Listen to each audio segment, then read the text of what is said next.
wabarakatuh. Bismillahirrahmanirrahim. Assalamualaikum warahmatullahi wabarakatuh. Sebelumnya izin memperkenalkan diri. Di sini saya Yunilanti dan teman saya Rivaldo Freddy. Di sini kami akan menjelaskan atau memaparkan sedikitnya mengenai jurnal yang telah kami buat yang berjudul Pengaruh Pengeluaran Pemerintah untuk Perekonomian. Nah, tugas ini dibuat untuk memenuhi tugas pada mata kuliah Kebijakan Ekonomi Publik.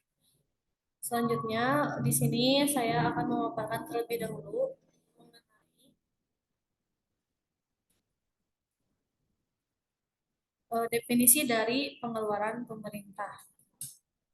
Nah, seperti yang kita ketahui bahwa pengeluaran pemerintah itu merupakan semua pengeluaran yang digunakan untuk membiayai kegiatan pemerintah suatu negara dalam rangka menjalankan fungsinya gitu agar dapat mewujudkan kesejahteraan pada rakyatnya. Kemudian pengeluaran pemerintah ini mengacu pada uang yang dibelanjakan oleh sektor publik untuk perolehan barang dan penyediaan layanan seperti pendidikan, perawatan, kesehatan, perlindungan sosial dan jaminan sosial. Jadi pada intinya pengeluaran pemerintah itu merupakan semua pengeluaran yang digunakan untuk membiayai semua kegiatan pada pemerintahan atau suatu negara. Yang tadi contohnya seperti untuk perolehan barang atau penyediaan layanan seperti pendidikan, perawatan kesehatan dan sebagainya.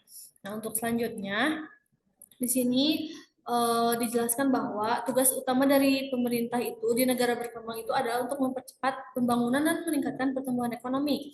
Nah, dilihat dari pengeluaran pemerintah atau investasi pemerintah secara langsung di berbagai bidang.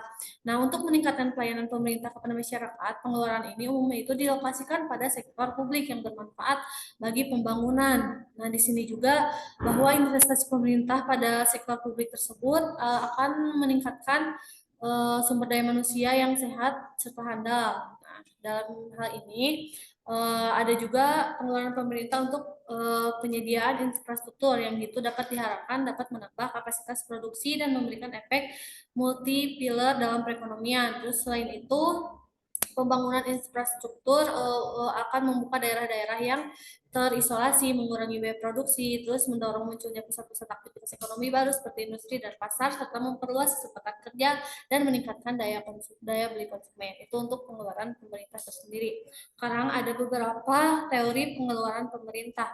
Nah, dalam teori pengeluaran pemerintah ini ada dua, yaitu teori makro dan teori mikro. Nah, yang pertama itu teori makro. Dalam teori makro itu disebutkan bahwa pengeluaran pemerintah ini terdiri dari 3 pos utama yang digolongkan. Yang pertama itu pengeluaran pemerintah untuk pembelian barang dan jasa. Yang kedua itu pengeluaran pemerintah untuk gaji pegawai. Dan yang ketiga itu pengeluaran pemerintah untuk transfer payment atau pembayaran gitu kan. Nah, yang kedua itu ada teori mikro. Nah, tujuan dari teori mikro ini untuk mengenalkan perkembangan pengeluaran pemerintah. Nah, pengeluaran pemerintah adalah untuk menganalisis faktor-faktor yang menimbulkan permintaan akan barang publik dan faktor-faktor yang mempengaruhi tersedianya barang publik. Nah, interaksi antara permintaan dan penawaran untuk barang publik menentukan jumlah barang publik yang akan disediakan melalui anggaran belanja. Jumlah barang publik yang akan disediakan tersebut selanjutnya akan menimbulkan permintaan akan barang lain. Jadi itu dua teori dalam perkembangan pemerintah. Selanjutnya itu ada jenis-jenis pengeluaran pemerintah. Nah, dalam hal ini macam-macam pengeluaran pemerintah itu berdasarkan institusi atau organisasinya itu dibagi menjadi 3. Ada pusat, provinsi, dan kabupaten atau kota. Nah, pengeluaran pemerintah dari pusat ini yaitu dana dari APBN yang digunakan untuk meningkatkan kesejahteraan masyarakat. Nah, kemudian pengeluaran pemerintah dari provinsi ini yang mana dana alokasi yang dikirimkan oleh pemerintah pusat kepada pemerintah provinsi ini dimuat dalam laporan yang namanya APBD. Kemudian untuk kabupaten atau kotanya, nah ini digunakan dalam anggaran daerah kabupaten atau kota untuk pengeluaran dan distribusi pendapatan kepada masyarakat dan kelurahan. Terus yang selanjutnya mengenai aspek-aspek yang mempengaruhi pengeluaran pemerintah ini akan dijelaskan oleh rekan saya pada Rivaldo. Jadi dipersilakan. Baiklah, saya akan menjelaskan tentang aspek-aspek yang mempengaruhi pengeluaran pemerintah. Itu ada 5 aspek. Yang pertama ada perkiraan jumlah pendapatan yang akan dikumpulkan pemerintah. Yang kedua ada rencana ekonomi yang ingin dicapai pemerintah. Yang ketiga faktor keamanan dan politik. Yang keempat urbanisasi. Yang kelima ada pertumbuhan pendapatan per kapita. Yang pertama tentang perkiraan jumlah pendapatan yang akan dikumpulkan pemerintah. Penerimaan pajak yang Antisipasi merupakan salah satu variabel yang mempengaruhi beberapa banyak uang yang dikeluarkan pemerintah. Jumlah belanja pemerintah akan meningkat berbanding lurus dengan jumlah penerimaan pajak yang dikumpulkan. Tujuan ekonomi yang ingin dicapai pemerintah. Yang kedua tentang rencana ekonomi yang ingin dicapai oleh pemerintah. Itu ada itu merupakan aspek selanjutnya yang dapat mempengaruhi pengeluaran pemerintah, yakni tujuan atau rencana yang ingin dicapai oleh pemerintah, karena pengeluaran pemerintah akan dapat mengatur suatu kegiatan yang telah direncana ke arah yang diinginkan oleh pemerintah. Yang ketiga ada faktor keamanan dan politik. Untuk alasan politik dan keamanan, stabilitas suatu negara adalah salah satu tujuan terpenting saat menciptakan perkiraan pendapatan dengan belanja negara. Untuk memantau keamanan dan stabilitas politik, pemerintah menyediakan dana. Hal ini memungkinkan ekonomi berfungsi dengan tujuan pertumbuhan. Yang keempat ada urbanisasi. Peningkatan populasi di wilayah metropolitan adalah hasil dari urbanisasi. Oleh karena itu, layanan metropolitan seperti infrastruktur untuk transit, komunikasi, keamanan, dan kesehatan lingkungan harus diberikan oleh pemerintah. Hal ini berpengaruh pada meningkatnya belanja negara secara bergantian. Yang terakhir ada pertumbuhan pendapatan per kapita. Pendapatan per kapita meningkat, maka semakin tinggi pengeluaran publik yang dikeluarkan. Hal ini disebabkan oleh fakta bahwa ketika pendapatan per kapita meningkat, persyaratan masyarakat berubah untuk mencerminkan pergeseran dalam struktur output dan tingkat kemajuan sosial. Selanjutnya ada pengaruh pengeluaran pemerintah terhadap ekonomi. Ini juga ada 6 poin. Yang pertama ada ukuran dan susunan hasil nasional.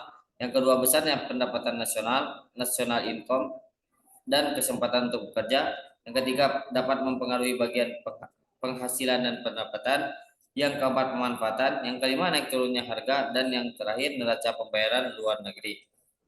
Yang pertama tentang ukuran dan susunan hasil nasional. Jika pemerintah tidak menemukan metode untuk mengubah susunan produk nasional, mungkin bangsa akan menerima lebih banyak atau membuat lebih banyak rokok. Misalnya pengeluaran nyata menyiratkan bahwa pemerintah menaiki energi kreatif dari tujuan lain.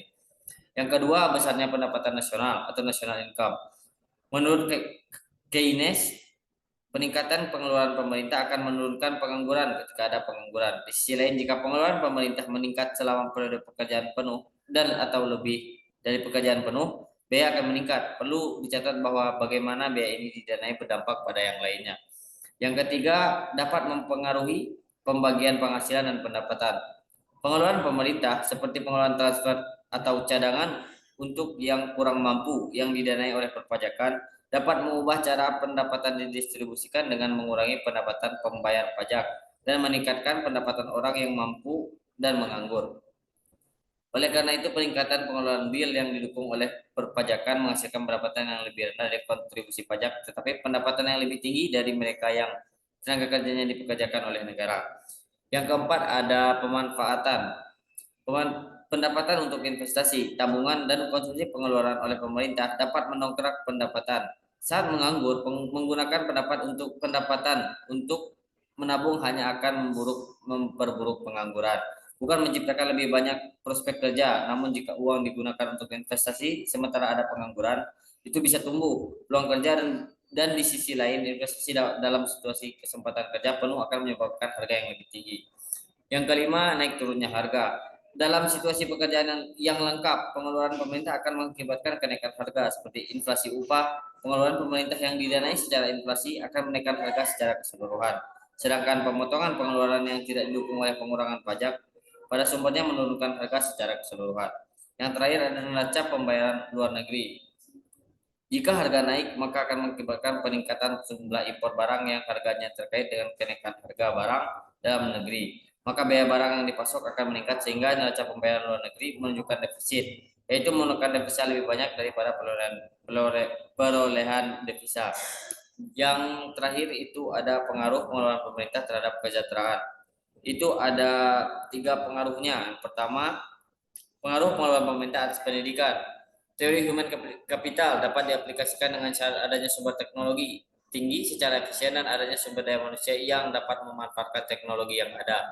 Teori ini dipercaya bahwa investasi dalam hal pendidikan sebagai investasi dalam meningkatkan produktivitas masyarakat. Bidang kesehatan. Pada dasarnya kesehatan merupakan salah satu aspek yang menentukan tinggi rendahnya standar hidup seseorang. Oleh karena itu, status kesehatan yang relatif baik dibutuhkan oleh manusia untuk menopang semua aktivitas hidupnya. Selanjutnya yang terakhir ada pada bidang infrastruktur. Infrastruktur tidak kalah pentingnya dengan pendidikan dan kesehatan. Infrastruktur merupakan suatu sarana pendukung agar pembangunan ekonomi suatu negara dapat terwujud. Infrastruktur terdiri dari beberapa subsektor. Beberapa di antaranya yang cukup dominan dalam pembangunan ekonomi adalah perumahan dan transportasi. Mungkin sekian yang dapat saya sampaikan. Saya kembalikan kepada Yeni. Nah, baik, jadi kesimpulannya, dalam kebijakan fiskal ini terdapat salah satu komponen, yakni pengeluaran pemerintah. Nah, hal ini yang merupakan tindakan yang dilakukan oleh pemerintah untuk mengendalikan itu bagaimana perekonomian berkembang dan memutuskan beberapa banyak uang yang akan diambil dan dibelanjakan pemerintah setiap tahun, seperti yang ditunjukkan dalam makalah yaitu APBN dan APBD. Nah, tujuannya itu, tujuan atau rencana yang dimiliki pemerintah untuk mencapai itu merupakan variabel yang dapat mempengaruhi pengeluaran karena belanja dapat mengendalikan suatu tindakan yang akan direncanakan dengan cara yang diinginkan pemerintah. Nah, aktivitas pengeluaran yang berkaitan langsung seperti pengeluaran berupa belanja barang, gaji, modal yang dikelompokkan terhadap pengeluaran yang digunakan sebagai penyajian atau pemberitahuan belanja di satu pemerintah secara langsung. Sementara itu, pengeluaran dengan aktivitas seperti penambahan pendapatan karyawan yang disajikan secara tidak langsung di dalam anggaran belanja daerah. Mungkin itu yang dapat kami sampaikan. Sekiranya kurang lebihnya mohon maaf. Sekian dari kami. Wassalamualaikum Assalamualaikum warahmatullahi warahmatullahi wabarakatuh. wabarakatuh.